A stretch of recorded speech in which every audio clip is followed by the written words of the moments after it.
ആകാശവാണി. നമസ്കാരം. പ്രാദേശിക വാർത്തകൾ വായിക്കുന്നത് ലക്ഷ്മി ശ്രീ വിജയ.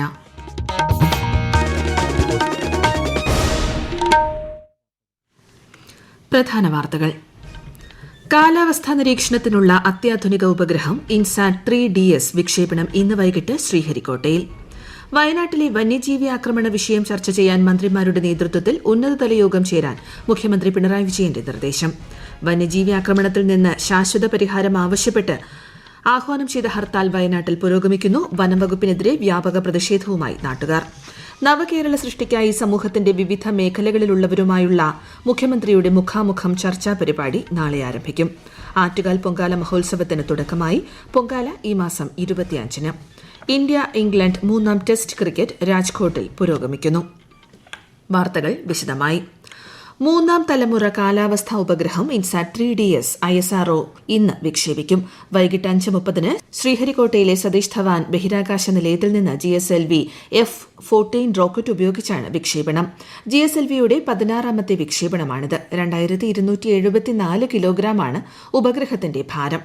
മെച്ചപ്പെട്ട കാലാവസ്ഥാ നിരീക്ഷണങ്ങൾ, കാലാവസ്ഥാ പ്രവചനങ്ങൾ, ദുരന്ത മുന്നറിയിപ്പ് എന്നിവയ്ക്കായി കരയുടെയും സമുദ്രത്തിന്റെയും ഉപരിതല നിരീക്ഷണം ലക്ഷ്യമിട്ടാണ് ഉപഗ്രഹം നിർമ്മിച്ചിരിക്കുന്നത്. വയനാട്ടിലെ വന്യജീവി ആക്രമണവുമായി ബന്ധപ്പെട്ട പ്രശ്നങ്ങൾ ചർച്ച ചെയ്യാൻ മന്ത്രിമാരുടെ നേതൃത്വത്തിൽ ഉന്നതതല യോഗം വിളിക്കുവാൻ മുഖ്യമന്ത്രി പിണറായി വിജയൻ നിർദ്ദേശിച്ചു. ഇതനുസരിച്ച് റവന്യൂ, വനം, തദ്ദേശ സ്വയംഭരണ വകുപ്പ് മന്ത്രിമാരുടെ നേതൃത്വത്തിൽ ഈ മാസം 20-ന് രാവിലെ വയനാട്ടിൽ യോഗം ചേരും. വയനാട് ജില്ലയിലെ തദ്ദേശ ജനപ്രതിനിധികളടക്കമുള്ള മുഴുവൻ ജനപ്രതിനിധികളും ഉന്നത ഉദ്യോഗസ്ഥരടക്കമുള്ള എല്ലാ ഉദ്യോഗസ്ഥരും യോഗത്തിൽ പങ്കെടുക്കും. വയനാട്ടിൽ തുടർച്ചയായുണ്ടാകുന്ന വന്യജീവി ആക്രമണങ്ങളിൽ അടിയന്തര നടപടി ആവശ്യപ്പെട്ട് ആഹ്വാനം ചെയ്ത ഹർത്താൽ പുരോഗമിക്കുന്നു. വനം വകുപ്പിനെതിരെ ശക്തമായ പ്രതിഷേധമാണ് നാട്ടുകാരുടെ ഭാഗത്തുനിന്ന് ഉണ്ടാകുന്നത്. വിശദാംശങ്ങളുമായി ആകാശവാണി വയനാട് ജില്ലാ പ്രതിനിധി അരുൺ വിൻസെന്റ്. വന്യമൃഗശല്യത്തിൽ വയനാട്ടിൽ നിരന്തരം ആളുകൾ കൊല്ലപ്പെടുന്ന സാഹചര്യത്തിലാണ് ഇന്ന് UDF-ന്റെയും LDF-ന്റെയും BJP-യുടെയും നേതൃത്വത്തിൽ ഹർത്താൽ പ്രഖ്യാപിച്ചത്. ഹർത്താൽ പൂർണ്ണമായും തുടരുകയാണ്. കടകമ്പോളങ്ങളെല്ലാം അടഞ്ഞുകിടക്കുന്നു. വിവിധ സ്ഥലങ്ങളിൽ വാഹനങ്ങൾ തടയുന്നുണ്ട്. അതേസമയം പോളിന്റെ മൃതദേഹം കോഴിക്കോട് മെഡിക്കൽ കോളേജിൽ നിന്നും പോസ്റ്റ്മോർട്ടം നടപടികൾ പൂർത്തിയാക്കി പുൽപ്പള്ളിയിൽ എത്തിച്ചു.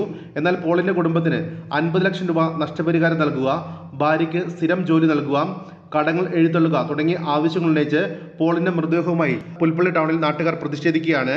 ഈ ആവശ്യങ്ങൾ അംഗീകരിച്ചാൽ മാത്രമേ മൃതദേഹം സംസ്കരിക്കൂ എന്ന നിലപാടിലാണ് നാട്ടുകാർ. അതേസമയം ഇന്ന് രാവിലെ പുൽപ്പള്ളി 56-ൽ കടുവ പശുവിനെ കൊന്നിരുന്നു. ഈ പശുവിന്റെ ജഡവുമായി നാട്ടുകാർ കേണിച്ചിറയിൽ റോഡ് ഉപരോധിക്കുകയാണ്. പ്രതിഷേധക്കാർക്കിടയിലേക്ക് വന്ന വനംവകുപ്പിന്റെ വാഹനം നാട്ടുകാർ തടഞ്ഞു. ജീപ്പിൽ റീത്ത് വെച്ചു. ജീപ്പിന്റെ ടയറുകൾ കാറ്റുകുത്തിവിടുകയും വുഡ് വലിച്ചു കീറുകയും ചെയ്തു. വലിയ പ്രതിഷേധമാണ് ഇപ്പോൾ പുൽപ്പള്ളിയിലും കേണിച്ചിറയിലും നടക്കുന്നത്. അതേസമയം സമരക്കാരുമായി ചർച്ച നടത്താനായി ജില്ലാ കളക്ടർ അല്പസമയത്തിനകം പുൽപ്പള്ളി ടൗണിലെത്തും. കാട്ടാനയുടെ ആക്രമണത്തിൽ പരിക്കേറ്റുവെന്ന് കരുതുന്ന മാവോവാദി സംഘത്തിൽപ്പെട്ടയാളെ കണ്ണൂർ മെഡിക്കൽ കോളേജ് ആശുപത്രിയിൽ പ്രവേശിപ്പിച്ചു. കർണാടക വനത്തിൽ വെച്ച് പരിക്കേറ്റ ചിക്കമംഗളൂർ അങ്ങാടി സ്വദേശി സുരേഷിനെയാണ് സംഘാംഗങ്ങൾ ചികിത്സയ്ക്കായി കണ്ണൂർ പയ്യാവൂർ പഞ്ചായത്തിലെ ചിറ്റാരി കോളനിയിലെത്തിച്ചത്. ഇവിടെ വെച്ച് പയ്യാവൂർ പഞ്ചായത്ത് പ്രസിഡന്റും നാട്ടുകാരും പോലീസിന്റെ സഹായത്തോടെ ഇയാളെ ആശുപത്രിയിലാക്കുകയായിരുന്നു.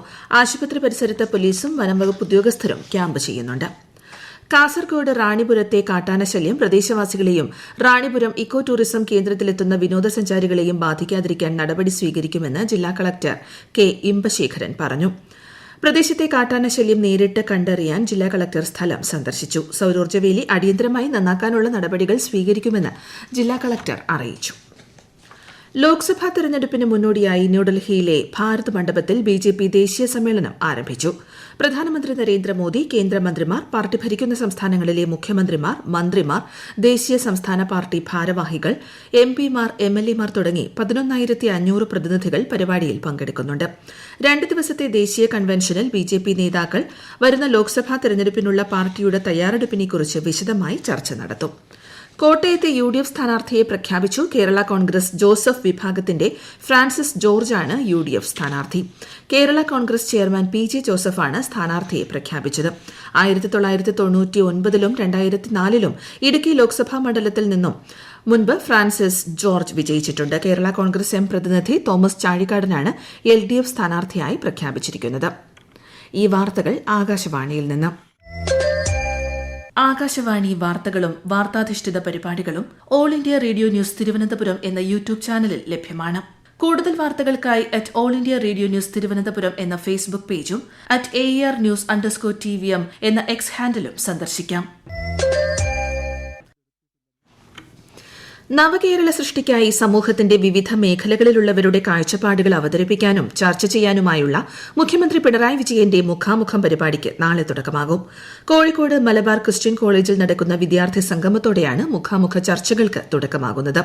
മാർച്ച് 3 വരെ വിവിധ ജില്ലകളിൽ സംഘടിപ്പിക്കുന്ന പരിപാടിയിൽ വിദ്യാർത്ഥികൾ, യുവജനങ്ങൾ, ഭിന്നശേഷിക്കാർ, മഹിളകൾ, ആദിവാസി ദളിത് വിഭാഗങ്ങൾ, സാംസ്കാരിക പ്രവർത്തകർ, വയോജനങ്ങൾ, കാർഷിക മേഖലയിലുള്ളവർ, തൊഴിൽ മേഖലയിലുള്ളവർ, റെസിഡൻസ് അസോസിയേഷൻ പ്രതിനിധികൾ തുടങ്ങി സമൂഹത്തിലെ വിവിധ മേഖലകളിൽ നിന്നുള്ളവർ മുഖ്യമന്ത്രിയുമായി സംവദിക്കും. സംസ്ഥാനത്ത് ഉയർന്ന ചൂട് റിപ്പോർട്ട് ചെയ്യുന്ന സാഹചര്യത്തിൽ ജാഗ്രതാ മുന്നറിയിപ്പുമായി സംസ്ഥാന ദുരന്ത നിവാരണ അതോറിറ്റി. പകൽ 11 മണി മുതൽ വൈകുന്നേരം 3 മണി വരെ ശരീരത്തിൽ കൂടുതൽ സമയം സൂര്യപ്രകാശം ഏൽക്കുന്നത് ഒഴിവാക്കണമെന്നാണ് നിർദ്ദേശം. പരമാവധി ശുദ്ധജലം കുടിക്കാനും ജനങ്ങൾ ശ്രദ്ധിക്കണം. കണ്ണൂർ, കോട്ടയം, ആലപ്പുഴ, കോഴിക്കോട് ജില്ലകളിൽ ഇന്ന് താപനില ഉയരുമെന്ന് മുന്നറിയിപ്പുണ്ട്. ആറ്റുകാൽ പൊങ്കാല മഹോത്സവത്തിന് തുടക്കമായി. ഇന്ന് രാവിലെ 8 മണിക്ക് കാപ്പുകെട്ട് ചടങ്ങോടുകൂടിയാണ് ഈ വർഷത്തെ ഉത്സവാരംഭമായത്. ഉത്സവവുമായി ബന്ധപ്പെട്ടുള്ള കലാപരിപാടികൾക്ക് ഇന്ന് തുടക്കമാകും. ഈ മാസം 25-നാണ് ചരിത്രപ്രസിദ്ധമായ ആറ്റുകാൽ പൊങ്കാല.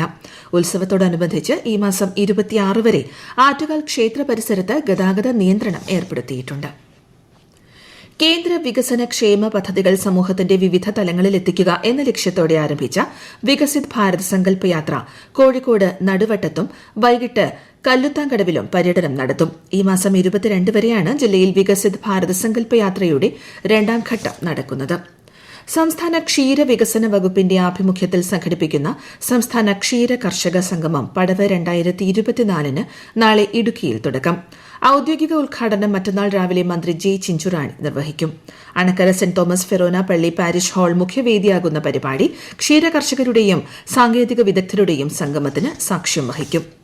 കണ്ണൂർ മട്ടന്നൂരിനടുത്ത് മണ്ണൂരിൽ കടന്നൽ കുത്തേറ്റ് ചികിത്സയിലായിരുന്നയാൾ മരിച്ചു. മുള്ള്യം സ്വദേശി രാജനാണ് മരിച്ചത്. 65 വയസ്സായിരുന്നു.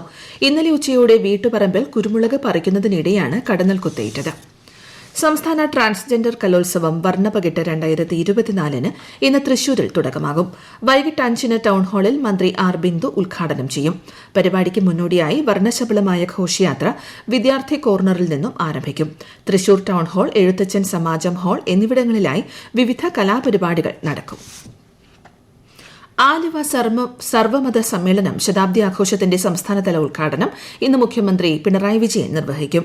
തിരുവനന്തപുരം ചെമ്പഴന്തി ശ്രീനാരായണ ഗുരുകുലം അന്താരാഷ്ട്ര കൺവെൻഷൻ സെന്ററിൽ സംഘടിപ്പിക്കുന്ന ചടങ്ങിൽ ഇന്ന് വൈകിട്ട് 3 മണിക്കാണ് ഉദ്ഘാടനം. മന്ത്രിമാരായ സജി ചെറിയാൻ, വി ശിവൻകുട്ടി, GR അനിൽ എന്നിവർ പങ്കെടുക്കും. സംസ്ഥാനത്തെ 21 സ്കൂളുകളിൽ നിർമ്മിച്ച പുതിയ കെട്ടിടത്തിന്റെ ഉദ്ഘാടനവും 39 സ്കൂളുകളിലെ കെട്ടിടങ്ങളുടെ തറക്കല്ലിടലും ഈ മാസം 26-ന് മുഖ്യമന്ത്രി പിണറായി വിജയൻ നിർവഹിക്കും. തിരുവനന്തപുരം തോന്നയ്ക്കൽ സ്കൂളിലാണ് ഉദ്ഘാടന ചടങ്ങ്. മറ്റ് കേന്ദ്രങ്ങളിലെ ഉദ്ഘാടനം മുഖ്യമന്ത്രി ഓൺലൈനായി നിർവഹിക്കും. പാലായിൽ ശബരിമല തീർത്ഥാടക ബസും ബൈക്കും കൂട്ടിയിടിച്ച് വിദ്യാർത്ഥി മരിച്ചു. പാല ചിറക്കണ്ടം ചക്കാമ്പുഴയിലാണ് അപകടമുണ്ടായത്. തൂമ്പാങ്കുഴയിൽ സുനുവിന്റെ മകൻ പവനാണ് മരിച്ചത്. ഒപ്പമുണ്ടായിരുന്ന കൂരാലി സ്വദേശി റോഷനെ ഗുരുതരമായ പരിക്കുകളോടെ ചേർപ്പുങ്കലിലെ സ്വകാര്യ ആശുപത്രിയിൽ പ്രവേശിപ്പിച്ചു. രാമപുരം മാർ അഗസ്തിനോസ് കോളേജ് BCA വിദ്യാർത്ഥിയാണ് പവൻ.